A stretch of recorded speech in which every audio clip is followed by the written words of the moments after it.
नमस्कार दोस्तों, आज हम पढ़ेंगे कक्षा 10 की प्रश्नावली 4.4, 4.1, 4.2, 4.3 हम पहले वीडियो में कर चुके हैं। इसके लिंक आपको डिस्क्रिप्शन में मिल जाएगी। चलिए स्टार्ट करते हैं हम प्रश्नावली 4.4। 4.4 में क्या करना है हमें? 4.4 में हमें मूलों की प्रकृति ज्ञात करनी है। क्या करना है? मूलों की प्रकृति ज्ञात करनी है। मूलों की प्रकृति किस तरह ज्ञात होती है? चलिए हम जानते हैं द्विघात समीकरण। द्विघात समीकरण को हम ax square plus bx plus c equal 0 द्वारा दर्शाते हैं। द्विघातीय सूत्र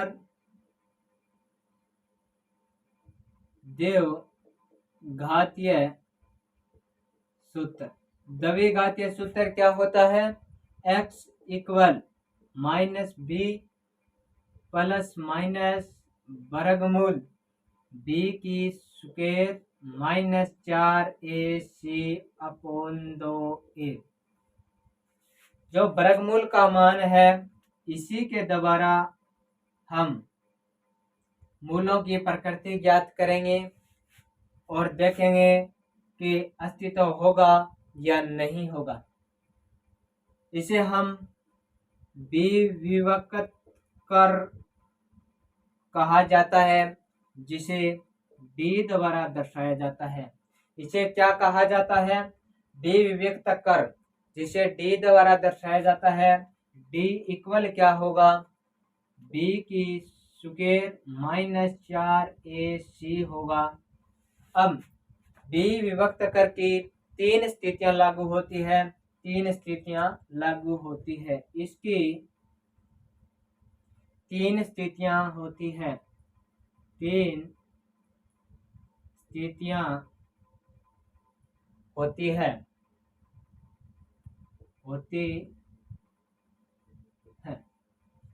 इसकी स्थिति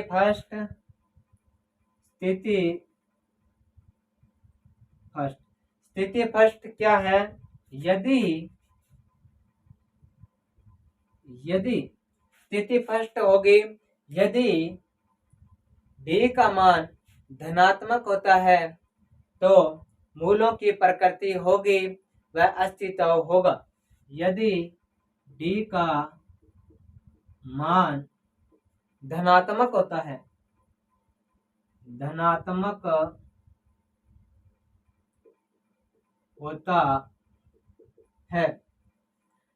तो मूलों का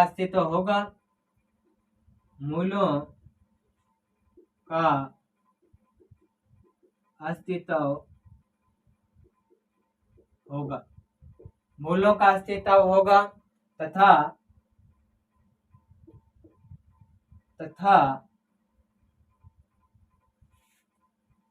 इसके दो मान होंगे।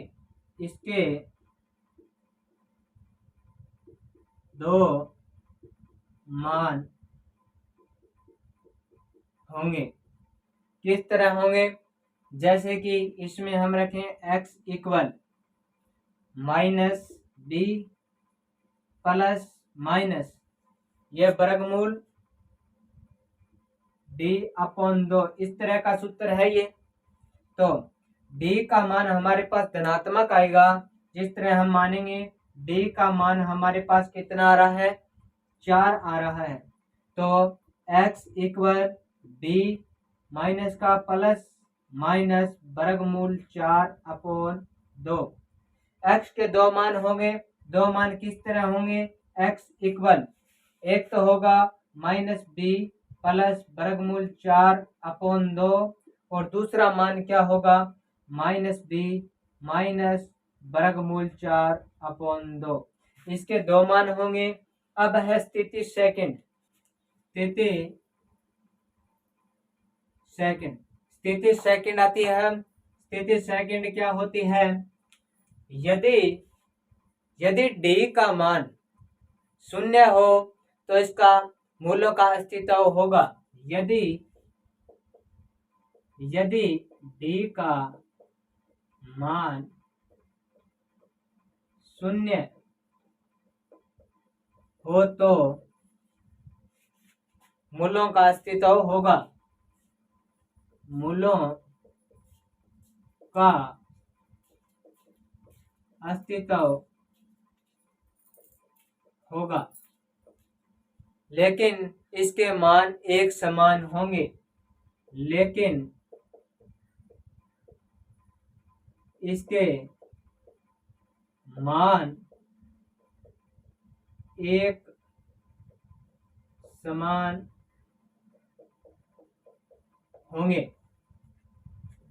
एक समान होंगे जैसे कि x इक्वल द्विघातीय सूत्र क्या होता है हमारे पास, x equal -b plus minus वर्गमूल b की स्क्वायर -4 ac की जगह हमने d ले लिया, d अपॉन 2a।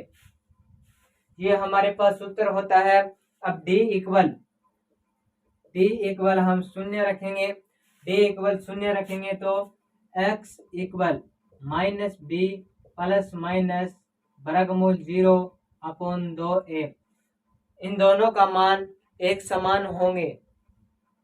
अब आती है स्थिति थर्ड।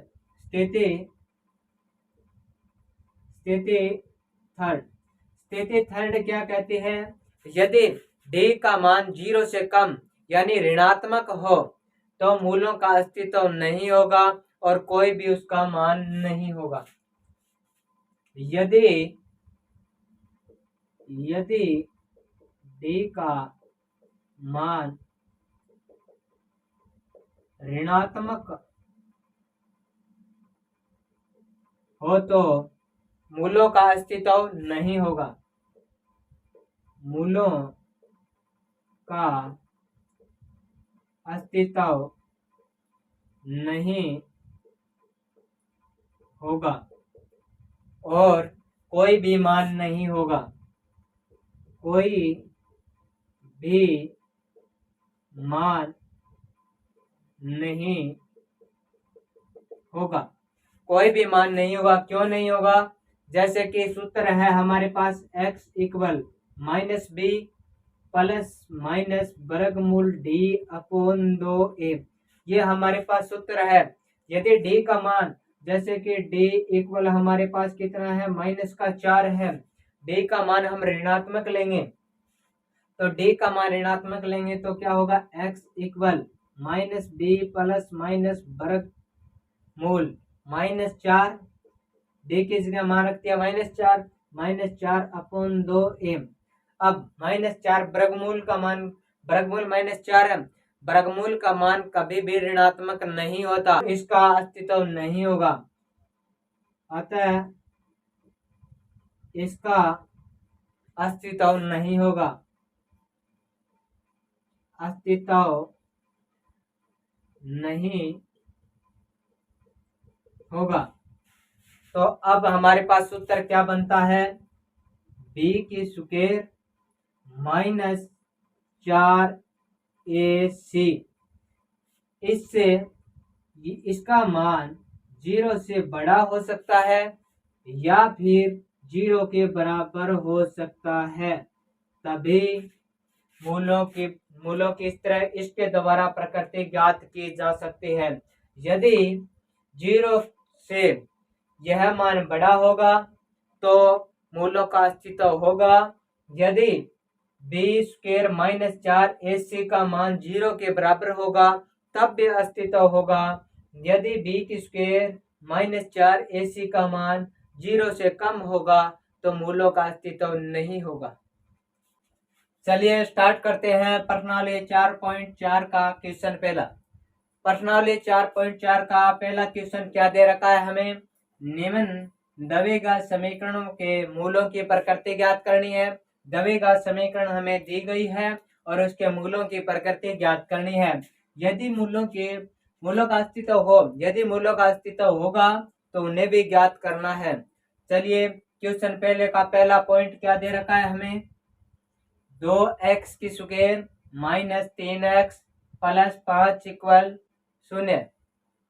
अब हम सर्वप्रथम क्या करेंगे, इसकी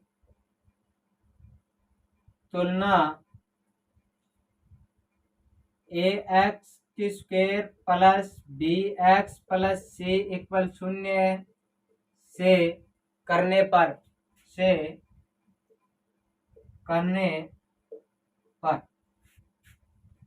इसके तुलना इस समीकरण से करेंगे तो a इक्वल क्या होगा, a इक्वल क्या आएगा 2, b इक्वल क्या आएगा माइनस का 3, c इक्वल क्या आएगा प्लस का 5। अब क्या करेंगे, हम मूलों की प्रकृति ज्ञात करनी है। मूलों की प्रकृति ज्ञात करने के लिए हमारे पास सूत्र दिया था जो हमने पीछे कर रखा है इसी वीडियो में। इसे हम विभक्त कर कहते हैं, जिसे d द्वारा दर्शाया जाता है। d इक्वल क्या होता है, b की स्क्वायर माइनस 4ac। इसमें a b c का मान रखेंगे तो d इक्वल क्या होगा, b का मान कितना है हमारे पास माइनस का 3, तो -3 स्क्वायर माइनस 4, a का मान कितना है हमारे पास 2 है, तो 4 के गुणा में 2, और c का मान कितना है हमारे पास 5, तो 4 के गुणा में 5 और आ जाएगा। अब d इक्वल -3 की स्क्वायर, अब स्क्वायर हो तो प्लस का हो चाहे माइनस का हो, वह प्लस में ही रहेगा। तो यहाँ पर क्या आएगा 9 माइनस 4 दूनी 8, 8 into 5, d equal 9 minus 8 5 40, d equal minus का 40 है प्लस का 9 है, माइनस के 40 में प्लस के 9 जोड़ेंगे तो कितना आ गया -31। d का मान हमारे पास कितना आ रहा है 31। इसे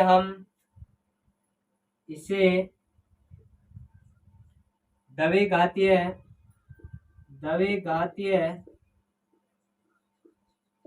सूत्र में उपयोग नहीं कर सकते हैं। क्यों नहीं कर सकते, क्योंकि d का मान ऋणात्मक है। जो d का मान ऋणात्मक है इसलिए इसके मूलों की प्रकृति नहीं है और मूलों का अस्तित्व भी नहीं है। मूलों का अस्तित्व नहीं है, अतः इसमें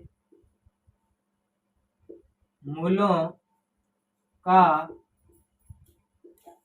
अस्तित्व नहीं है, क्योंकि इसका मान ऋणात्मक है। क्योंकि इसका मान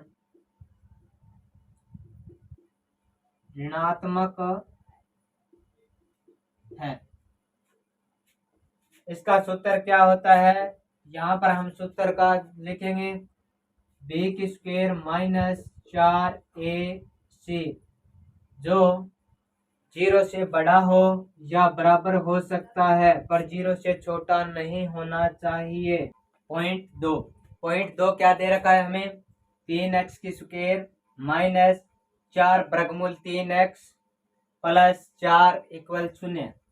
सर्वप्रथम हम क्या करेंगे, इसकी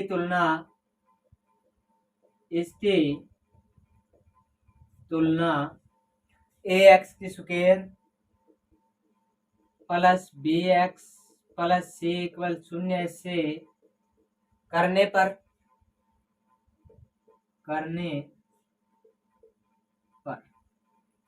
a इक्वल क्या होगा ए इक्वल क्या होगा, 3 होगा, 3। बी इक्वल क्या होगा, -4 वर्गमूल 3। सी इक्वल क्या होगा, 4। अब क्या करेंगे, अब हमें मूलों की प्रकृति ज्ञात करनी है। मूलों की प्रकृति ज्ञात करने के लिए हमारे पास सूत्र है, जिसे हम विविक्त कर कहते हैं। विविक्त कर, जिसे डी द्वारा दर्शाया जाता है, इक्वल होता है बी की स्क्वायर -4ac। अब डी इक्वल बी ए सी का मान रख देंगे हम। बी का मान कितना है, -4 वर्गमूल 3 स्क्वायर की स्क्वायर -4 गुणा में ए का मान कितना है, 3 है, तो गुणा में 4 के गुणा में कितना आएगा, 3। और सी का मान कितना है, 4 है, तो गुणा में 4 और आ जाएगा। अब डी इक्वल -4 वर्गमूल 3 की स्क्वायर कितनी होती है। अगर माइनस का हो या प्लस का हो, वर्गमूल करने स्क्वायर करने के बाद मान हमेशा प्लस का आएगा। तो 4 की स्क्वायर कितनी होती है, 16, और वर्गमूल 3 की स्क्वायर कितनी होगी, 3। -4 तिया 12, 12 इंटू 4। डी इक्वल 16 तिया 48 -12 छुके 48। डी इक्वल क्या आ रहा है, 0। तो मूलों का अस्तित्व होगा। मूलों का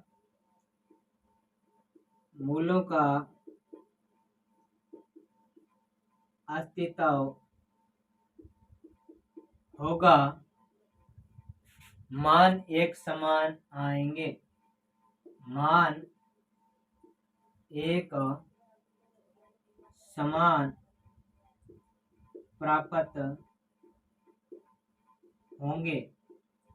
तो अस्तित्व तो है, तो उन्हें क्या करना है, ज्ञात करना है। ज्ञात करने के लिए हम क्या करेंगे, ज्ञात करने के लिए द्विघातीय सूत्र में इसका मान रखेंगे। द्विघातीय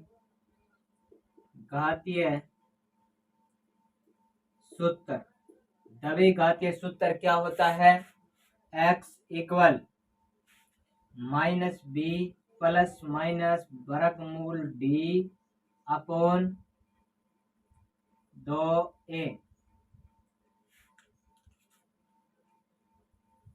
अब x इक्वल माइनस का माइनस b का मान कितना है हमारे पास, यहाँ से b का मान रखेंगे, माइनस है -4 वर्गमूल 3 b का मान है, प्लस माइनस वर्गमूल d का मान कितना है हमारे पास, 0। तो 0 लिख दिया, अपॉन 2। a का मान कितना है हमारे पास, यहाँ से 3, तो 2 के गुणा में 3 लिख दिया। x इक्वल, ये भी माइनस का है, ये भी माइनस है। माइनस का यदि गुणा किया जाए तो प्लस के हो जाते हैं। अब क्या रह गया, प्लस का 4 वर्गमूल 3 प्लस माइनस वर्गमूल 0 अपॉन 2 तिया 6। x इक्वल 4 वर्गमूल 3 अपॉन 6। अब प्लस का चिन्ह लेंगे तो वर्गमूल 0 प्लस का आ जाएगा। और यदि x इक्वल 4 वर्गमूल 3 अपॉन 6 माइनस का वर्गमूल 0 लेंगे तो ये आएगा। अब ये 2 के पहाड़े से कट रहे हैं, तो x इक्वल 2 का पहाड़ा 3 तक बोलेंगे तो 2 तिया 6, 2 का पहाड़ा 2 तक बोलेंगे तो 2 आएगा। इसी तरह ऊपर वाले में भी कटेंगे तो क्या आएगा, x इक्वल 2 वर्गमूल 3 अपॉन 3 और दूसरा भी मान यही आएगा 2 वर्गमूल 3/3। इसका मान 2 है लेकिन एक दूसरे के समान है। इसके मान 2 प्राप्त होते हैं जो एक दूसरे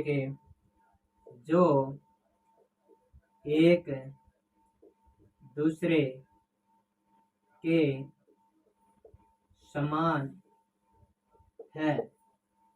अतः इसका मूल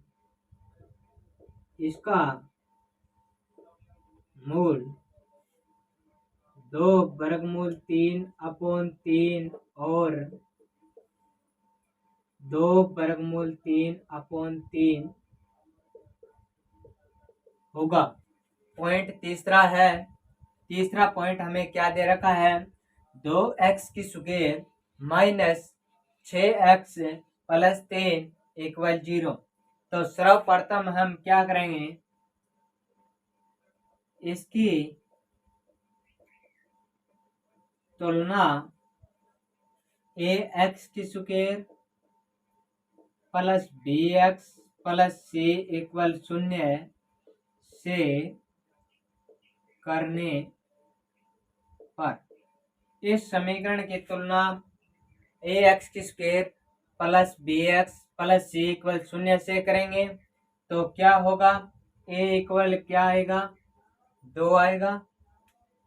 b इक्वल क्या आएगा? -6 आएगा। c इक्वल क्या आएगा? 3 आएगा। तो अब क्या करना है? मूलों की प्रकृति ज्ञात करनी है। मूलों की प्रकृति ज्ञात करने के लिए हमारे पास एक सूत्र है, वो है b विभक्त कर, जिसे d द्वारा दर्शाया जाता है। d इक्वल क्या होगा? b की स्क्वायर -4ac। अब इस सूत्र में a b c का मान रख देंगे।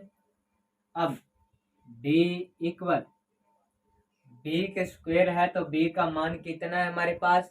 -6 की स्क्वायर कर देंगे -4। 4 के गुणा में क्या है? a का मान कितना है? 2। और 4 के गुणा में एक और क्या है? c। तो c का मान कितना है हमारे पास? 3। तो गुणा में 3 रख देंगे। अब d इक्वल -6 है, माइनस का हो या प्लस का हो, स्क्वायर करने के बाद मान हमें हमेशा प्लस का प्राप्त होता है। तो -6 की स्क्वायर कितनी होगी? 36 माइनस 4 दूनी 8, 8 गुणा में 3, d इक्वल 36 8 24। तो d इक्वल कितना बच गया? 12। d का मान हमारे पास 12 आ रहा है। इसका सूत्र क्या होता है? सूत्र होता है यदि b की स्क्वायर -4ac 0 से बड़ा हो या 0 के बराबर हो तो मूलों का अस्तित्व होगा। तो यहाँ पर अतः मूलों का अस्तित्व है। इसके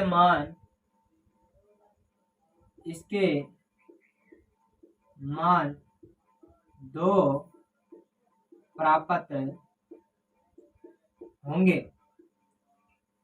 तो क्या करेंगे हम? द्विघातीय सूत्र में d का मान रखेंगे। तो द्विघातीय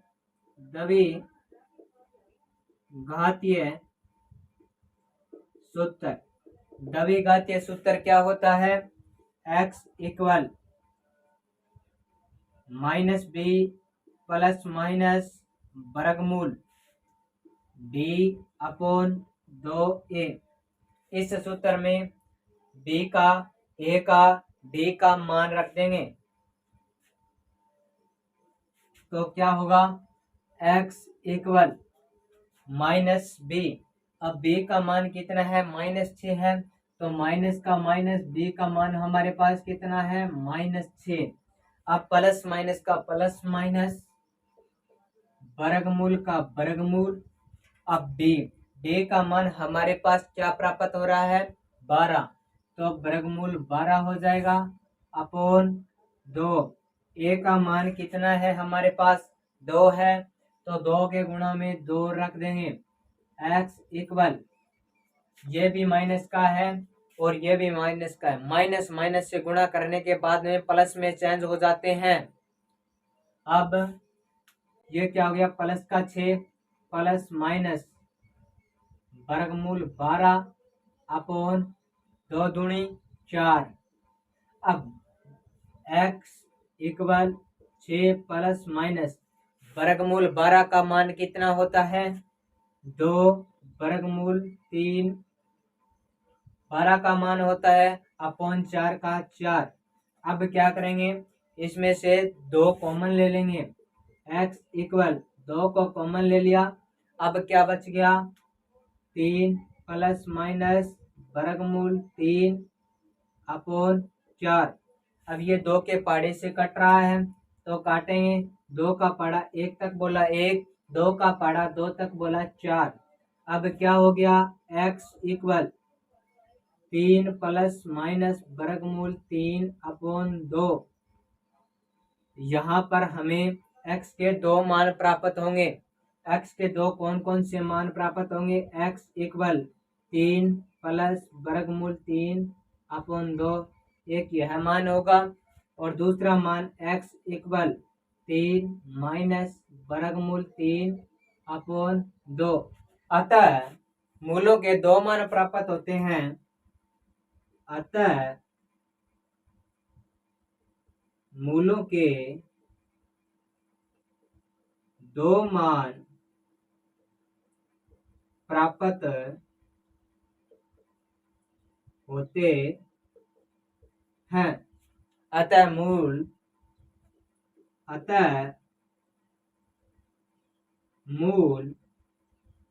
3 प्लस में वर्गमूल 3 अपॉन 2 और 3 माइनस वर्गमूल 3 अपॉन 2 होंगे।